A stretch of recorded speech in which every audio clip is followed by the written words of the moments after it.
padamu.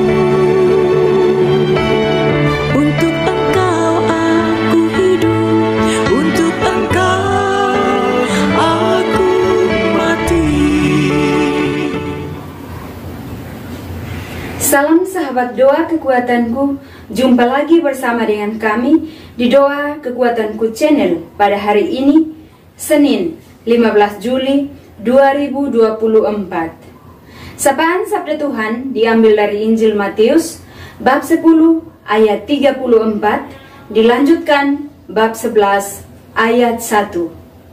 Doa kita bersama dengan Suster Maria Magda PRR dan renungan bersama dengan saya, Suster Maria Oliva PRR.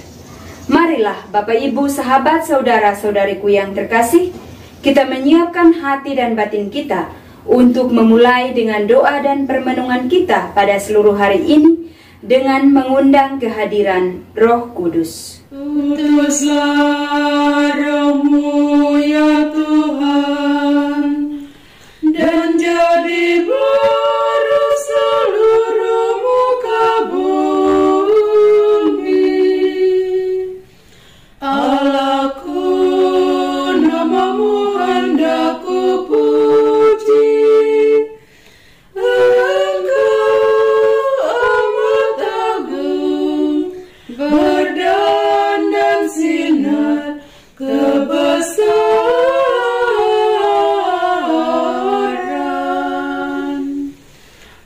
Utuslah Roh-Mu ya Tuhan, dan jadi baru seluruh muka bumi. Ya Tuhan, berselubungkan cahaya bagai jubah raja, langit Kau pasang bagai kemah.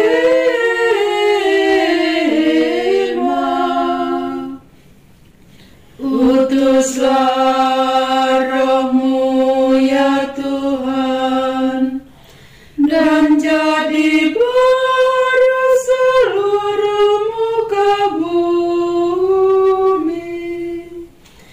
Firman-Mu disampaikan oleh angin, api yang berkobar, tunduk padamu bagai hamba.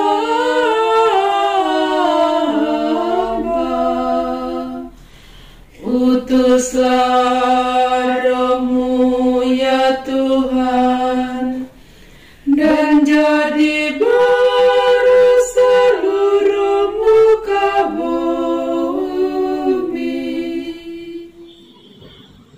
Dalam nama Bapa dan Putra dan Roh Kudus, amin. Utuslah Roh-Mu ya Tuhan, maka semuanya akan diciptakan lagi, dan Engkau akan membaharui muka bumi. Marilah berdoa. Allah Bapa dalam kerajaan surga, kami bersyukur kepadamu atas anugerah iman yang kami miliki, yang menjamin keselamatan hidup kami. Kami telah menerima urapan Roh Kudus-Mu di awal hari baru ini.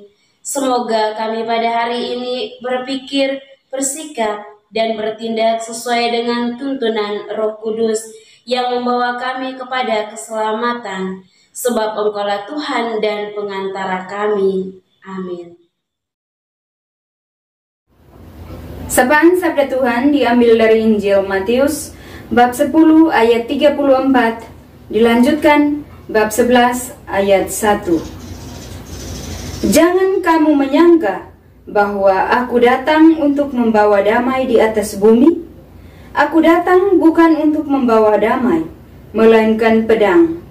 Sebab aku datang untuk memisahkan orang dari ayahnya, anak perempuan dari ibunya, menantu perempuan dari ibu mertuanya, dan musuh orang ialah orang-orang seisi rumahnya. Barang siapa mengasihi bapa dan ibunya lebih daripadaku, ia tidak layak bagiku. Dan barang siapa mengasihi anaknya laki-laki atau perempuan lebih daripadaku, ia tidak layak bagiku. Barang siapa tidak memikul salibnya dan mengikut aku, ia tidak layak bagiku. Barang siapa mempertahankan nyawanya, ia akan kehilangan nyawanya, dan barang siapa kehilangan nyawanya karena aku, ia akan memperolehnya. Barang siapa menyambut kamu, ia menyambut aku, dan barang siapa menyambut aku, ia menyambut Dia yang mengutus aku. Barang siapa menyambut seorang nabi sebagai nabi, ia akan menerima upah nabi, dan barang siapa menyambut seorang benar sebagai orang benar, ia akan menerima upah orang benar.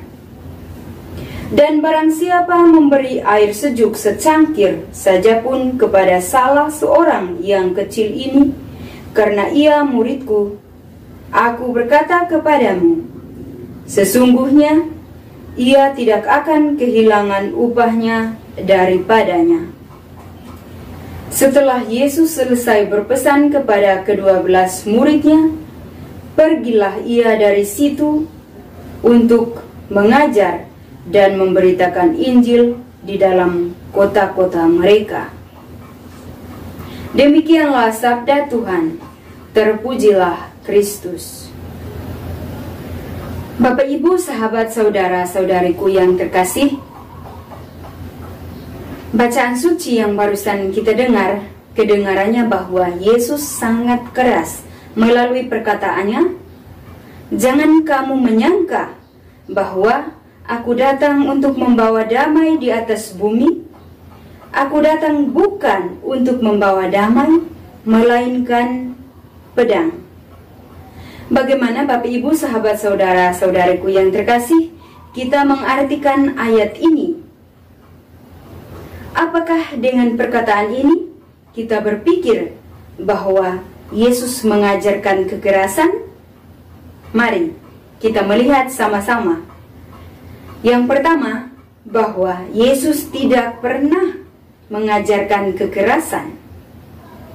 Di dalam keseluruhan Alkitab, dari Perjanjian Lama maupun Perjanjian Baru, Sang Mesias itu terpenuhi dalam diri Yesus yang tidak pernah mengajarkan kekerasan.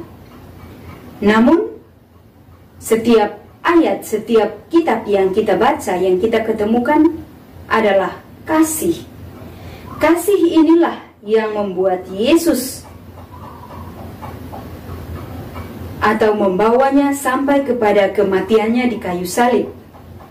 Kematiannya di kayu salib untuk menebus dosa manusia, itu adalah salah satu bukti nyata bahwa Yesus datang ke dunia bukan untuk menghakimi, namun untuk menyelamatkan manusia dari dosa.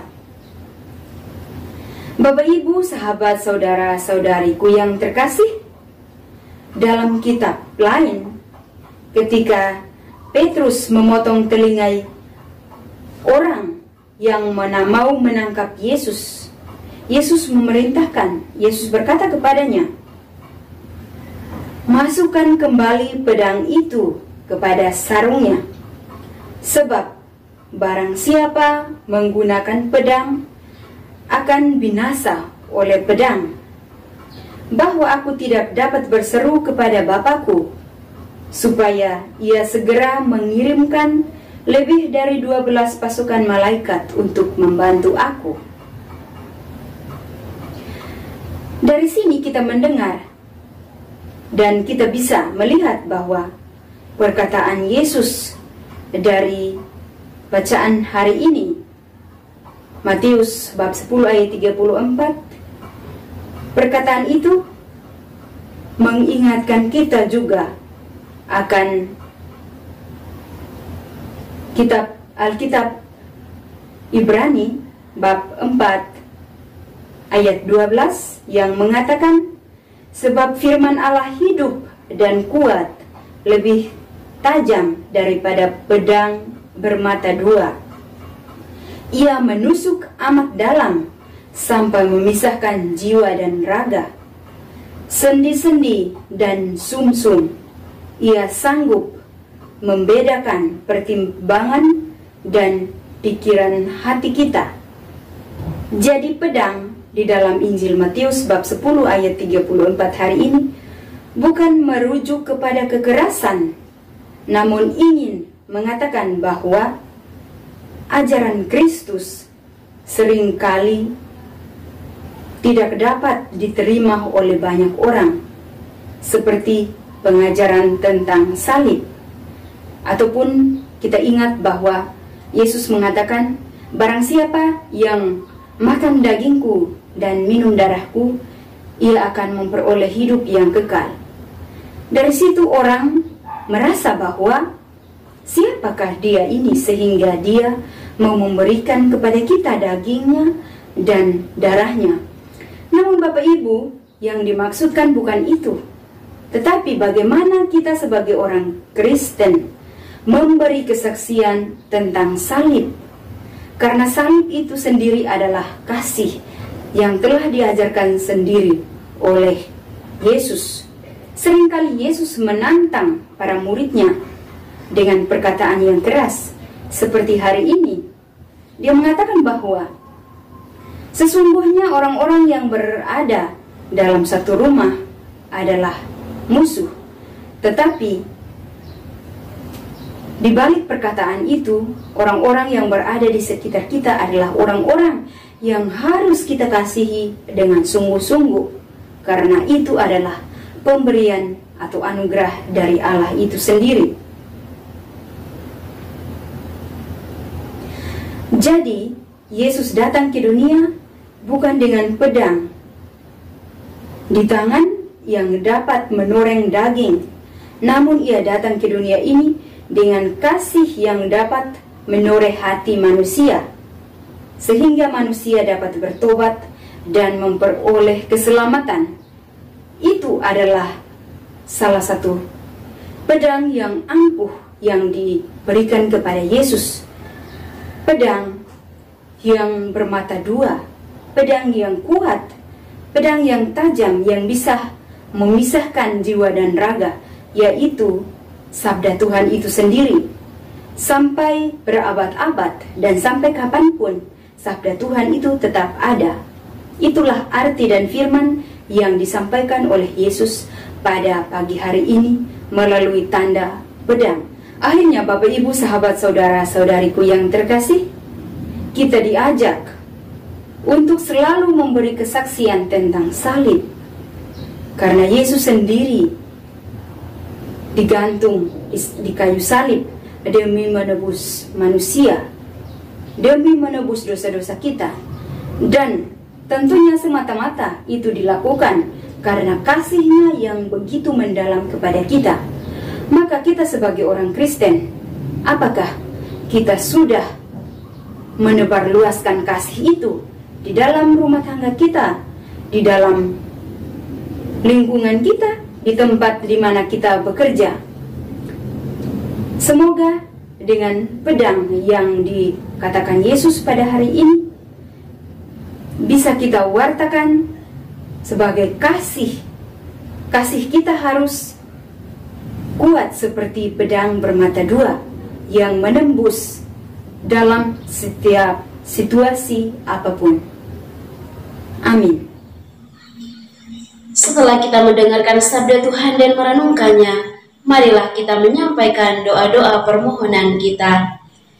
Bagi mereka yang sedang sakit, ya Tuhan tabib ilahi, kami mohon rahmat belas kasihan dan kerahiman-Mu.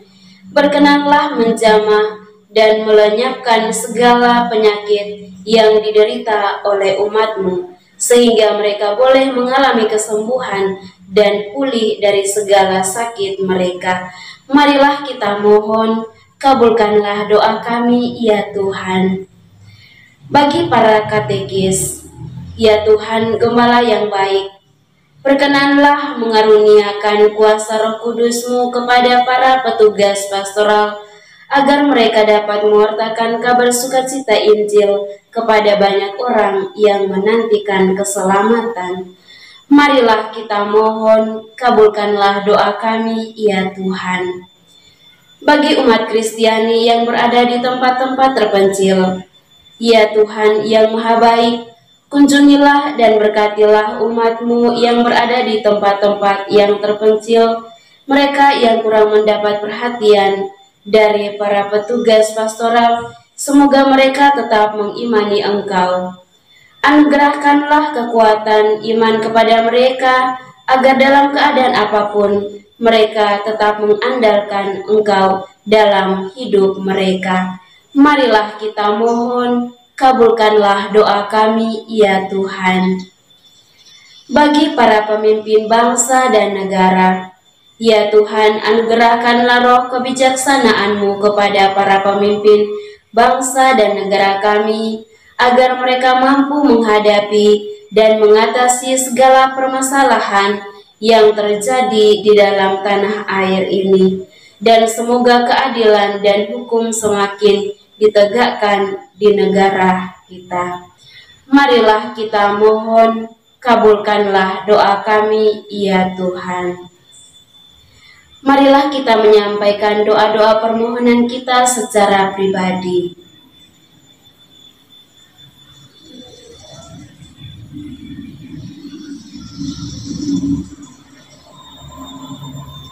Marilah kita mohon, kabulkanlah doa kami, ya Tuhan. Bapa kami yang ada di surga, dimuliakanlah nama-Mu, datanglah kerajaan-Mu, jadilah kehendak-Mu di atas bumi seperti di dalam surga.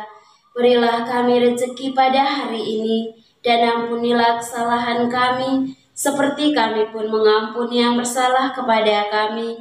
Dan janganlah masukkan kami ke dalam pencobaan, tetapi bebaskanlah kami dari yang jahat. Amin.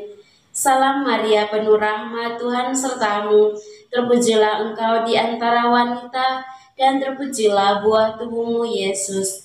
Santa Maria, Bunda Allah, doakanlah kami yang berdosa ini, sekarang dan waktu kami mati. Amin. Kemuliaan kepada Bapa dan Putra dan Roh Kudus, seperti pada permulaan, sekarang, selalu, dan sepanjang segala abad. Amin.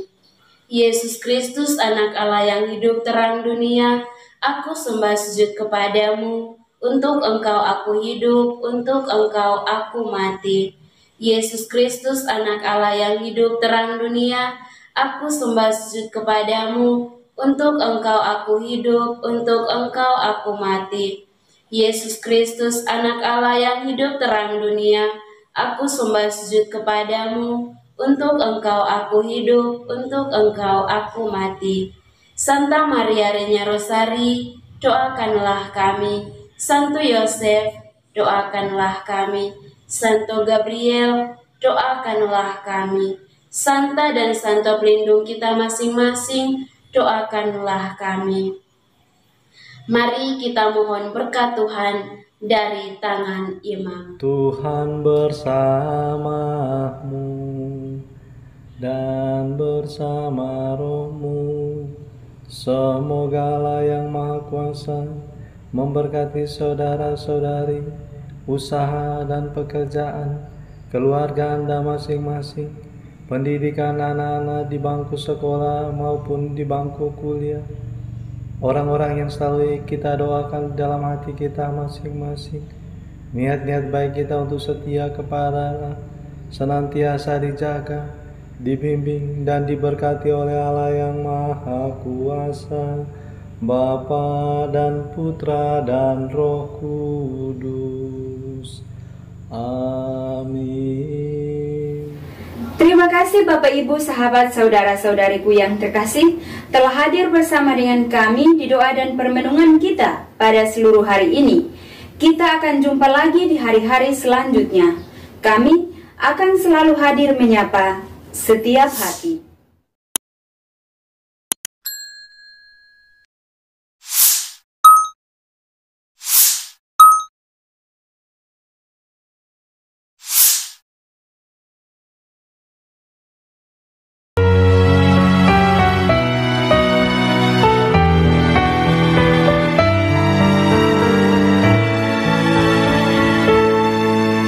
Dikala hati terasa hampa, doa jadi kekuatan. Ketika terbersit sejuta angan, doa jadi tempat curahan. Di saat raga terasa lelah, doa tempat pengharapan. Tinggallah dalam doa kami, oh Tuhan. Doa kekuatanku dalam nama Yesus Kristus. Engkaulah terang dunia, dalam doa aku sembah sujud padamu.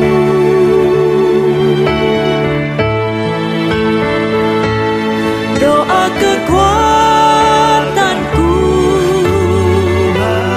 dalam nama Yesus Kristus. Untuk Engkau aku hidup, untuk Engkau aku mati.